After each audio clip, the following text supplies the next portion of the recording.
this video, I will show you how to post on Quora. So all you have to do here is you have to create an account here in Quora.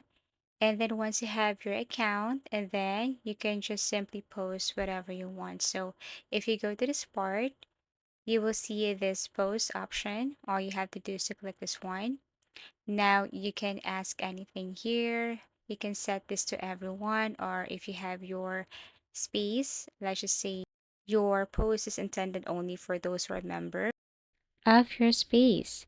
So you can also set this to everyone if you want everyone to answer your question. So let's just say I want to ask this question right here. Then below you have your choices. If you want to change the format, you can even add a URL here if you want. So if you want to attach a photo or image, you just have to go back and then attach or import an image right here from your device. So click this picture icon, import the picture image, and then click post. So basically that's it. The main thing you should do is you just have to create an account in Quora, and then basically you can just post anything here. People can comment, can vote, and can share your post. As easy as that.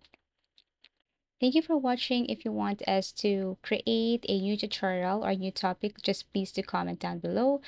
Please do like and subscribe to our channel, and see you again in our next video tutorials.